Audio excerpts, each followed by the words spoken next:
Hello, my name is Benjamin Hart. I'm an American attorney and the Managing Director of Integrity Legal here in Bangkok, Thailand. As the title of this video suggests, we're discussing whether or not the Thai authorities are effectively rolling out or re-rolling out COVID protocols or the travel protocols associated with Thailand during the COVID, whatever you want to call it, incident, phenomenon. At this point, I don't even know what the word is for it because quite frankly, I think all of us got conned on a global level. You've seen, if you've been watching this channel going back into COVID, you'll see I talked about that even in the darkest days. But that being said, moving forward and for useful information for the viewers, looking at what we're possibly looking at going into 2025, as we've discussed in other videos, e-visas are now going to become the only way to get a visa going into 25. All of the Thai embassies and consulates are going to be issuing e-visas. They're talking about, although we haven't quite seen it fully roll out, and remains to be seen, but who knows, the so-called electronic travel authorization, or ETA, which looks a heck of a lot like Thailand Pass, which was basically the second iteration of what was called certificates of entry when they started off with COVID. Then meanwhile, they're also implementing something called Thailand Immigration System here in Thailand. Again, the digitization, if you will, of the system. I thought of making this video after reading a recent article from the Pattaya Mail, that's pattayamail.com. Article is titled, Avoiding the Hassles of Online Travel and Hotel Bookings.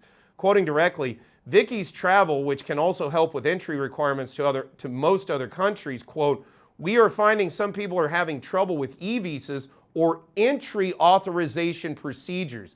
That was the key phrase there that got my hackles up. Quoting further, so helping out there has been added to our services. You might need a travel document as well as a flight ticket these days, even to board a plane. Well, what does that remind us all of? That's COVID. That was what they were like with all this nonsensical certificate of entry stuff. You know, I remember telling clients literally they had to have documentation in quadruplicate just to get into Thailand if they had to go through connections in other countries. Now, is it going to be quite as Byzantine as what we saw under COVID? I don't know. I kind of doubt it, but it could. And a lot of this is basically just those same protocols. So you have to wonder, were they beta testing this stuff during COVID? Meanwhile, honestly, I think this is a very bad idea, as I've discussed in other videos, on the part of the Thai government. Stop making it harder to get into Thailand, especially for tourists. Okay? People don't want to have to go online and deal with 3 different websites and 6 different forms just to be able to come here and relax on a beach. Okay?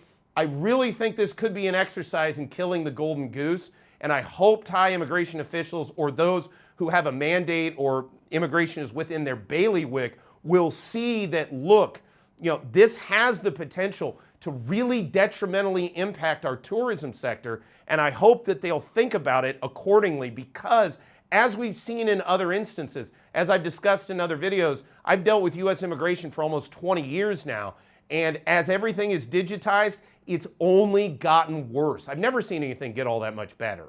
Okay, it was easier to deal with U.S. immigration 10 years ago, frankly, than it is now before they rolled out all the digital portals and all of this stuff. Because honestly, and if you think about it, it makes sense.